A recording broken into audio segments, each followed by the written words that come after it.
Look at that. No filter, no editing, that is straight out of the camera.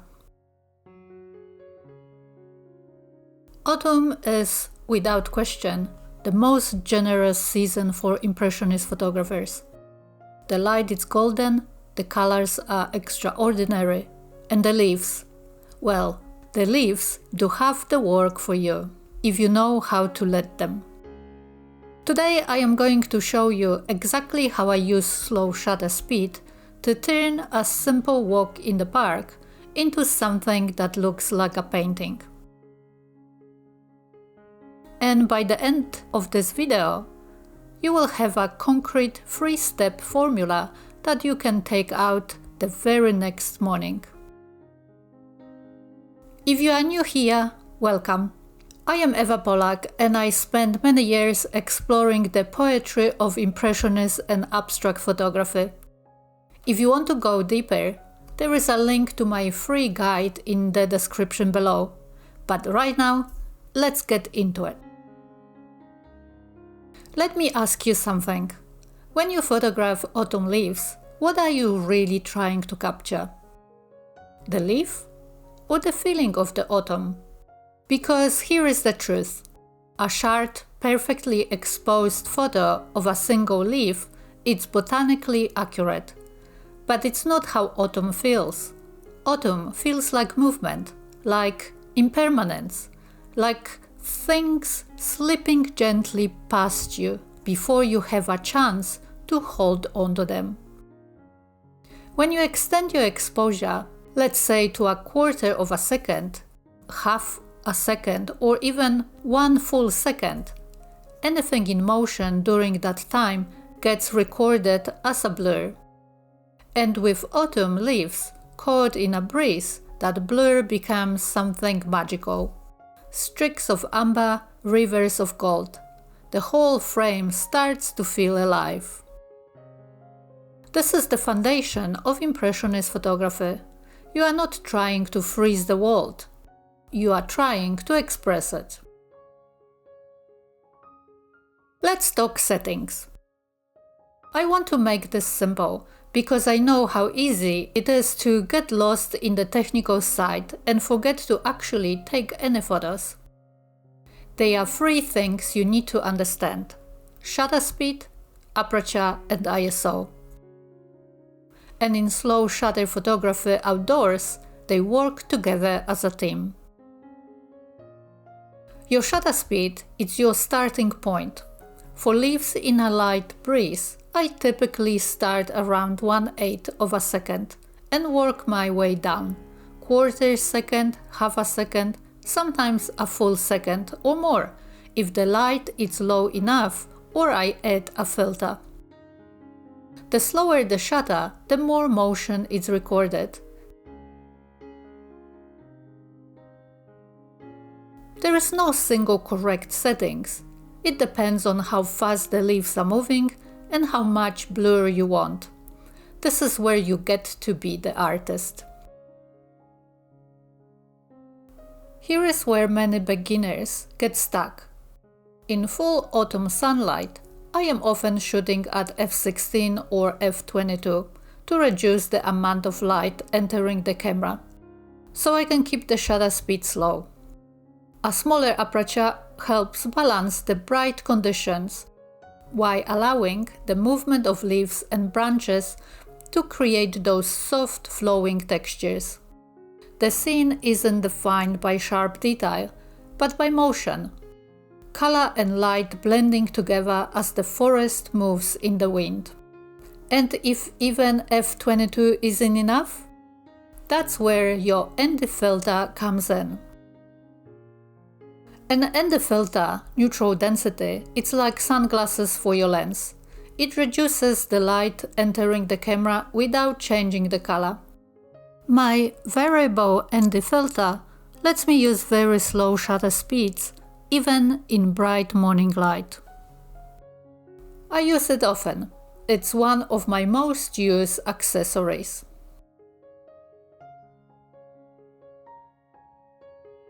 Keep your ISO as low as possible. 100 is idle. You want the cleanest image you can get.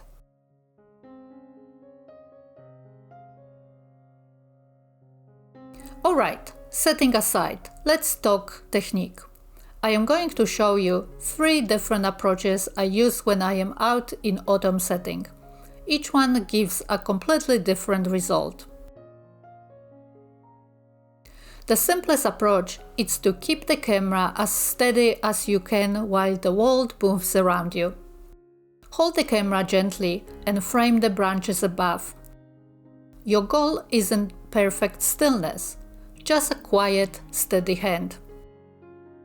In this technique, the larger shapes, the trunk, the branches, the sky, remain relatively defined, but the leaves moving in the wind begin to soften and blur, creating luminous traces of color drifting through the scene. What I love about this is the contrast between stability and motion, structure and flow, all within a single frame. If you are new to slow shutter photography, this is a wonderful place to begin. Simply steady yourself, watch the movement of the leaves, and press the shutter when the wind begins the dance through the branches. This is the technique closest to my heart, ICM, intentional camera movement. You are the brush and the autumn forest is your palette. As the shutter opens, you move the camera gently, deliberately in a direction that feels right. A slow upward sweep mirrors the feeling of looking up into the canopy. A diagonal swipe creates energy and drama. A rotation around a central point creates a vortex of color. The magic of ICM is that it looks completely different every single time. Because the light is never identical, the leaves are never in the same position, and your movement is never mechanically repeated. Every image is one of a kind. My advice? Don't grip the camera tightly, hold it loosely, almost delicately, and let the movement flow from your shoulder, not your wrist. The zoom burst is a little more dramatic. As the shutter opens, you slowly turn the zoom ring on your lens, either zooming in or pulling back out. The result is a radial explosion of color that pulls the eye straight to the center of the frame. In an autumn settings, this can look absolutely spectacular. Very striking, very graphic. This technique is best used sparingly. It's very bold, and a little goes a long way. But when it works, it really works. So let me give you the simple formula I use every time I go out for an impressionist shoot. 3 steps. You can write these down. Step 1. Find your light first, your subject second. In autumn, you want side light or backlight, golden hour, early morning fog, overcast diffuse light. These are your best friends. Walk into the scene and look for where the light is touching the leaves and making them glow. That's your composition. Step 2. Set your camera before you raise it. Don't fiddle with settings while you are composing. You will miss the moment. ISO 100 aperture to f16 or higher and start at 1/4 of a second. Adjust from there based on what you see on your screen, and the filter on if you need it. Step 3. Take many, judge few. Slow shutter and ICM photography requires volume. Don't take 3 shots and walk away. Take 30. Then sit down with a warm cup of tea and choose the one that surprises you. That's it. Light, settings, volume. You will be astonished how far those 3 principles will carry you. Now, here is your challenge. This week, I want you to go outside and find one tree. Just one. Spend 30 minutes with that single tree. Try all 3 techniques.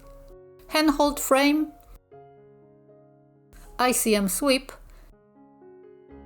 and if your lens allows it, a zoom burst. Then come back and share your experience in the comments below. And one more thing.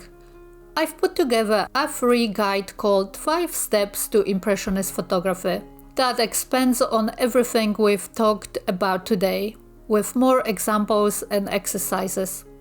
The link is in the description. It's free, it's yours, take it. If you are ready to go even deeper, my online course Fundamentals of Impressionist Photography is open for enrollment right now. You can find it at evapolak.com. Thank you for watching and see you next time.